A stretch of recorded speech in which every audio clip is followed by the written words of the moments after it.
Hola, ¿cómo están? A propósito de que ayer fue el Día de las Madres, quisiera hablar con ustedes de un tema que abre muchos debates y que de hecho es un punto de división o un punto de quiebre entre los cristianos evangélicos y los cristianos apostólicos católicos romanos. Es correcto, vamos a hablar acerca de María. ¿Es o no correcto adorar a María y de paso a otros santos? Porque es que en México se dice que es la madre de todos y como siempre vamos a aplicar el filtro bíblico. Yo soy Asaf Miranda y si te interesa te invito a que te quedes. Vamos a empezar hablando precisamente acerca de la figura de María. ¿Quién fue ella en todo esto? Y hay que comenzar aclarando que independientemente de que si somos cristianos evangélicos o si eres un cristiano romano o cristiano católico apostólico romano, María es una figura elemental dentro del plan de salvación para que Cristo Jesús mismo viniera como hombre. Sin embargo, vamos a entender quién fue María, ¿no? Entonces, si te soy bien honesto, la Biblia no tiene muchos detalles acerca de ella, pero nos da pues a lo mejor los detalles importantes, ¿no? Que era una joven que era de Nazaret, que estaba comprometida con José, que era un hombre descendiente de la casa de David, al igual que ella, y que ella fue elegida por la gracia y favor de Dios.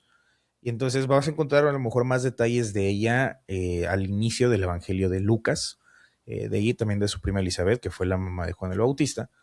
Y precisamente cuando llega y la saluda, le dice, bueno, llena eres de gracia, ¿no?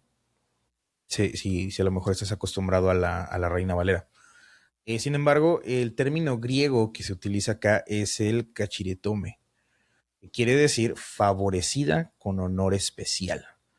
Entonces, cabe destacar que ella, pues en ningún momento como que haya sido forzada a tener que cumplir con este llamamiento, y que tampoco es como que ella hubiera sido predestinada o que su único propósito hubiera sido este, sino que ella se sujeta a la voluntad de Dios, porque precisamente después de que el ángel le anuncia el plan de Dios para ella le contesta, ¿no? En el versículo 38, yo soy la sierva del Señor, cumplas en mí como lo has dicho.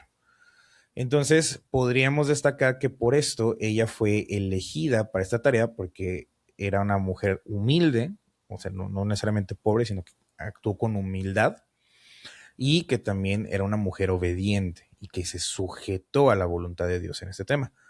Y esto la convierte a ella en un puente entre las profecías mesiánicas del Antiguo Testamento y el cumplimiento de estas mismas en la persona de Jesús, en lo que tú y yo conocemos como el Nuevo Testamento o los Evangelios.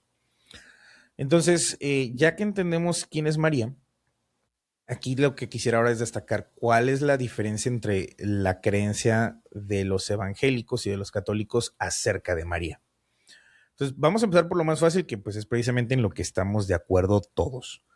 Y es que estamos de acuerdo en que la concepción y el alumbramiento fueron mientras que María era una virgen. Y precisamente esto lo puedes confirmar porque precisamente unos versículos antes del que te acabo de leer, en Lucas 1, en el verso 34, de nuevo, el ángel le dice cuál es el plan de Dios y que tendrá un hijo, que llamará su nombre consejero, Emmanuel, y que su reino no tendrá fin. Y ella le dice, bueno, ¿y esto cómo va a suceder? Nunca he estado con un hombre. O sea, así dice si tienes la Reina Valera 2015. Y aquí ese es el único punto en el que a lo mejor estamos de acuerdo. Porque ya de ahí en más, pues vienen varias diferencias, ¿no? Entonces acá te voy a destacar nada más cuatro diferencias principales. Y es que para los cristianos, perdón, para los católicos, hay un término que utilizan que se llama Inmaculada Concepción. Y este término los católicos lo utilizan para referirse a que María fue concebida sin el pecado original y que precisamente a lo largo de toda su existencia Dios la guardó para ser el recipiente puro para Jesús.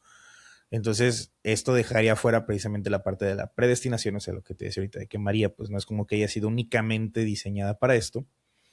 Y también deja fuera el libre albedrío de María y el que ella, pues precisamente también era una persona, una humana común y corriente como tú y como yo.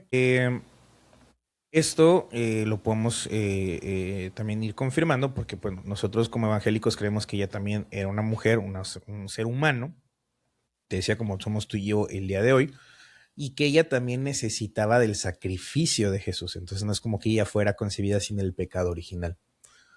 Y esto lo podemos confirmar porque la misma María más adelante dice el relato en Lucas que va y visita a su prima Elizabeth, que es la mamá de Juan el Bautista, y dice tal cual: mi alma glorifica al Señor y mi espíritu se regocija en Dios mi Salvador.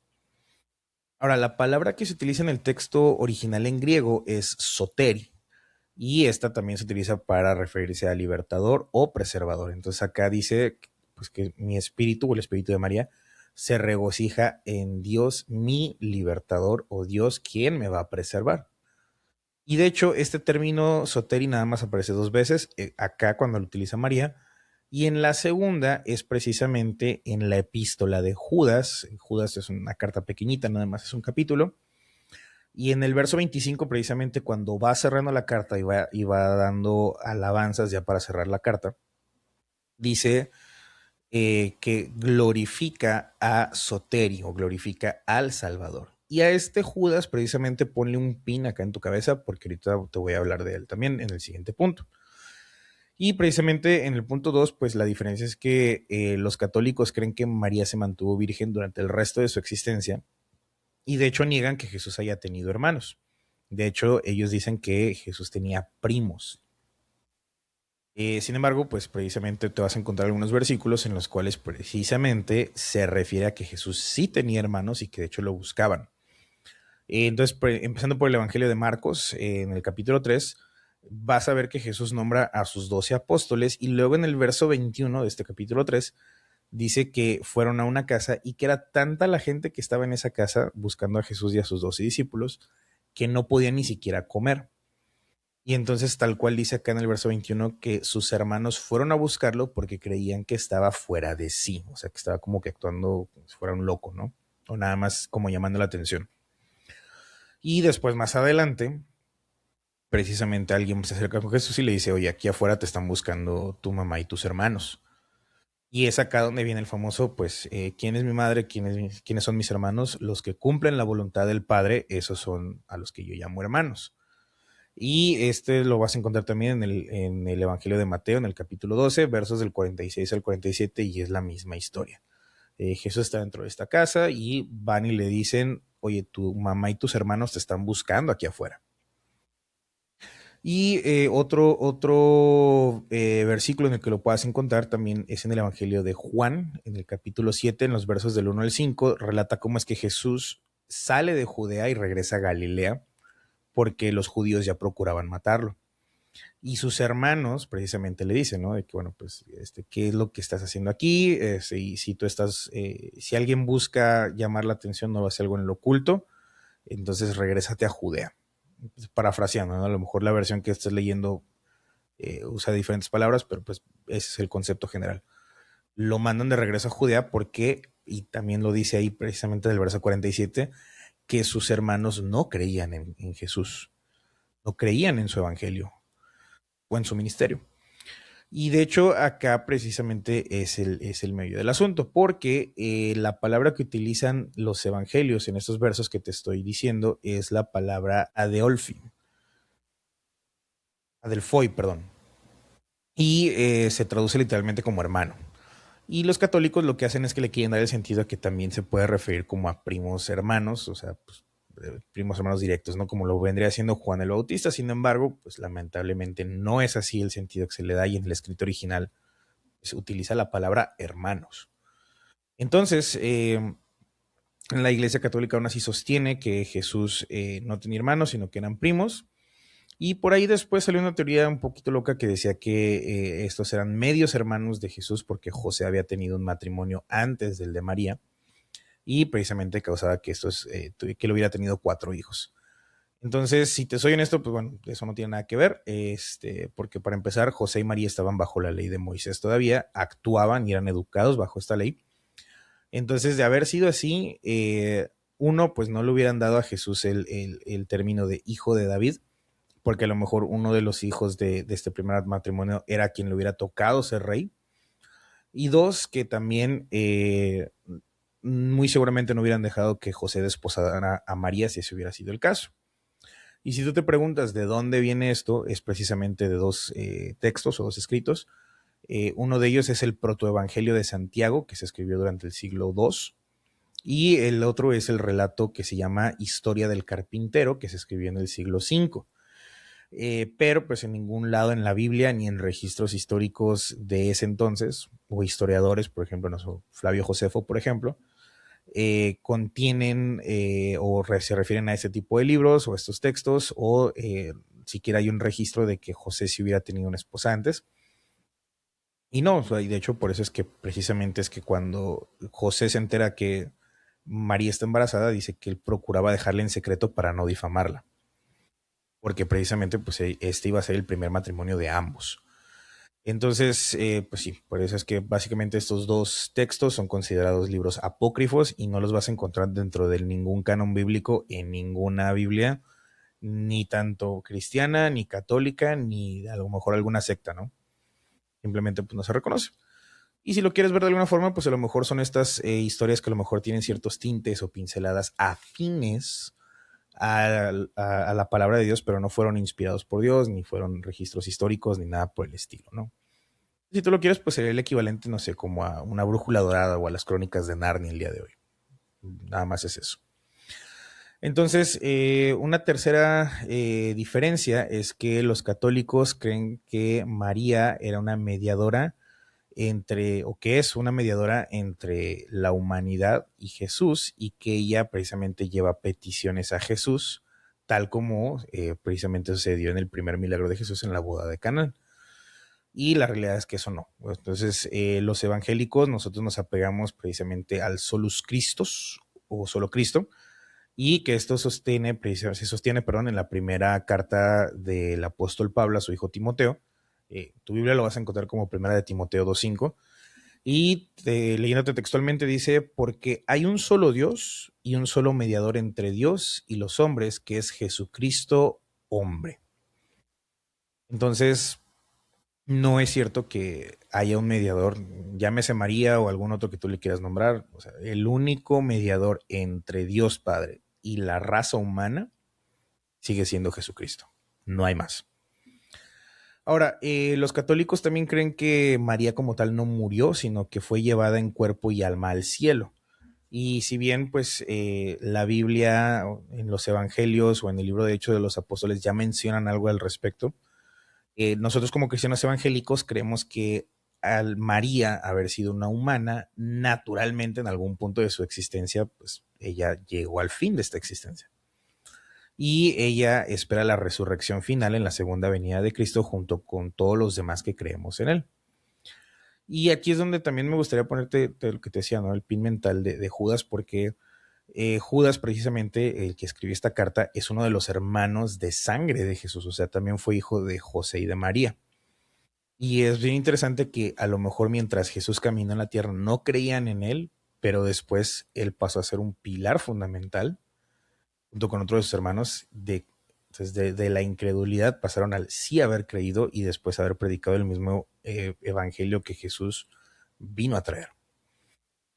Entonces, eso es algo que también en lo personal a mí me gusta bastante remarcar, y es que pues bueno, al final del día, cuando tienes este encuentro con Jesús, nada vuelve a ser igual, ¿no? Entonces, bueno, si esto es así y hay estas diferencias, independientemente de si eres católico o si eres cristiano, pero si tú eres mexicano, a lo mejor te vas a dar cuenta que hay demasiada veneración en México hacia la figura de la Virgen.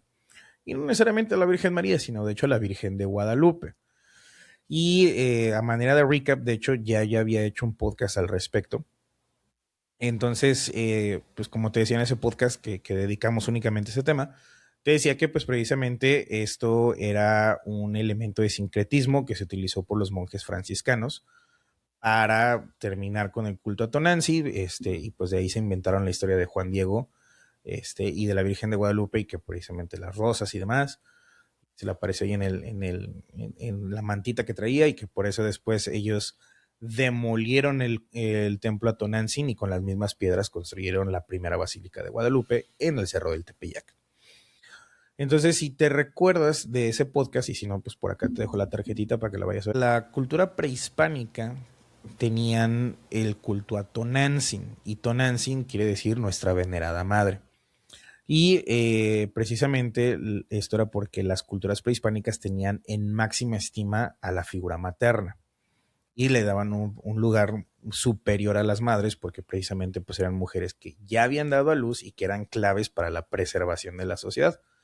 No tanto a lo mejor como tú lo concibes ahorita de que un tema machista y demás, o sea, no me vais a funar, sino que ellos le decían de que, bueno, pues es que ella nos está ayudando a multiplicarnos, entonces más allá de que si tiene que cumplir con un rol como lo conoces hoy en día de ser mamá, el simple hecho de poder traer vida o concebir vida ya le daba un estatus mayor a que el resto de la gente. Entonces, este es un sentimiento que repercute en la parte religiosa y del culto a Tonantzin y que después en esta parte del sincretismo toman elementos de ella para hacer precisamente a la Virgen de Guadalupe. Entonces, ya que está un poco más arraigado dentro de la parte religiosa, después, durante o cuando inicia la lucha de independencia, el cura Miguel Hidalgo también hace de la Virgen de Guadalupe un símbolo político. ¿Por qué? Porque la pone en su estandarte cuando inicia precisamente las campanadas del 15 para amanecer 16 de septiembre y ella llama a la Virgen de Guadalupe como la patrona de la nación. Pequeño paréntesis, y a lo mejor después eso lo hago en otro tipo de contenido, porque no es el propósito de este podcast, pero esa lucha de independencia no fue precisamente independencia, sino que precisamente se levantaron para resistir a el gobierno de Francia sobre de España, y de hecho por ahí se levantaron en nombre del rey de España, pero bueno, es otra historia para otro podcast, ¿no? Pero bueno, de nuevo, el cura Hidalgo, a través de esta lucha y de ponerla en su estandarte, convierte a la Virgen de Guadalupe también en un símbolo político completamente. Entonces, esto es algo que de hecho no nada más es de aquí de México, sino que en varias naciones que fueron en su momento colonias de España, tienen arraigada una cierta devoción en el culto a María o a la Virgen.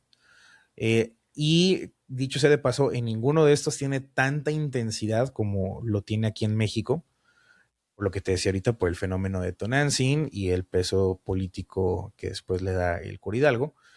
Y bueno, pues acá nada más por mencionarte algunos.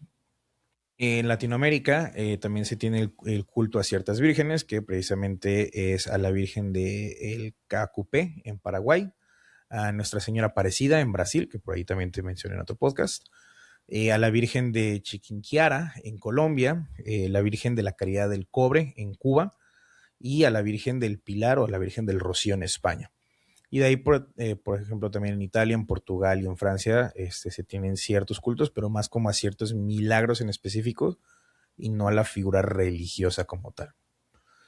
Pero, pues de nuevo, así como aquí lo hacen en México, pues realmente no hay esa misma fervor como lo hay aquí. Entonces, si se celebra en otras partes del mundo, a lo mejor no con el mismo fervor, pero se celebra, entonces, pues, ¿qué hacemos con María? ¿No? Entonces, ¿la ignoramos? La respuesta honesta es que no. Eh, Vamos, la Biblia muestra que María fue una mujer humilde, que fue una mujer obediente y que fue profundamente usada por Dios. Entonces, esto le genera, pues, obviamente, respeto, obviamente la honra que tendría como a cualquier otra padre u otra madre dentro de la Biblia, y también el reconocimiento por el papel tan importante que tuvo dentro del plan de salvación, como te decía al inicio.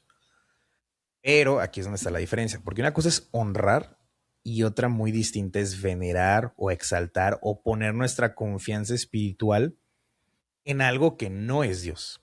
Eso ya es idolatría. Y olvídate de María, o sea, puedes poner otra cosa ahí, a lo mejor tus títulos universitarios o de maestría, o a lo mejor en tu capacidad o en tu puesto en el trabajo o en tus habilidades, o que si a lo mejor en Cristiano Ronaldo, que si en Messi o que si cualquier cosa a la que tú le rindas veneración, exaltación y que pones en el lugar más alto de tus prioridades que no sea Dios, eso es idolatría. Entonces es aquí donde entra precisamente el filtro bíblico. ¿Por qué? Porque en Éxodo capítulo 20, versículo 3, te vas a encontrar precisamente el mandamiento que dice, no tendrás dioses ajenos delante de mí. Entonces aquí muchas personas dirán, bueno, pues es que yo no adoro a María, pero nada más la venero.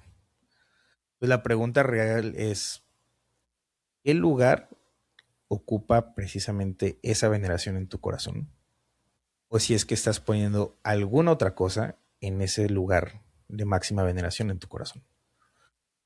Porque cuando alguien recibe oraciones, confianza espiritual, títulos que le pertenecen a Dios o una devoción que desplaza a Cristo de ser nuestra primer prioridad, entonces ya dejamos de hablar de honra y comenzamos a entrar de nuevo en el terreno de la idolatría.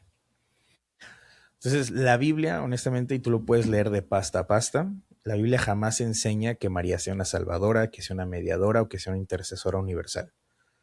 Y de hecho, la misma María apuntó siempre hacia Jesús, nunca hacia ella misma, ¿verdad? Por eso puedes encontrar que en las bodas de Canaán, cuando precisamente Jesús accede a hacer el milagro con el vino, ella le dice a los siervos, hagan todo lo que Él les diga.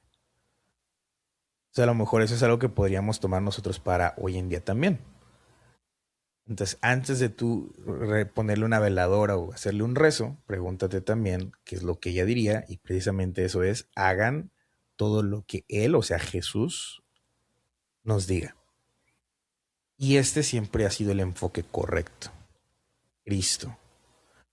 Porque el cristianismo no se trata de seguir imágenes o de seguir tradiciones o figuras religiosas, se trata de reconciliarnos con Dios por medio del sacrificio de Jesús. Y ojo, no es que nos lleve a pelear con otros o burlarnos o sentirnos superiores, porque a lo mejor yo como evangélico entiendo y creo algo mejor que lo que tú como católico crees, sino que precisamente el cristianismo debe de llevarnos a examinar nuestro propio corazón. Que pues la idolatría puede que no nada más se vea con una imagen o con una estampita que cargues, sino también tiene que ver de nuevo con cualquier cosa que tome el lugar que solo Dios puede tomar y que solamente Él se merece dentro de tu corazón. Entonces al final, pues María fue una sierva fiel, pero Jesús sigue siendo el único rey, el único salvador y el único digno de adoración. Entonces, eso es todo lo que tengo para ti esta semana. Si te gustó, te invito precisamente a que le dejes un like para que el algoritmo nos ayude a llegar a más gente. Si te sirvió y crees que le puede servir a alguien más, te invito a que se lo compartas. Si tienes dudas, comentarios o algo no te pareció, me lo puedes dejar en los comentarios de la plataforma donde me estés viendo o escuchando. Siempre estoy abierto al debate. Y no me gustaría irme sin recordarte como cada semana que yo no soy Dios, yo no lo sé todo, yo no tengo todas las respuestas, pero sí soy alguien que busca aquel que es la fuente de toda sabiduría. Gracias y nos vemos la siguiente semana.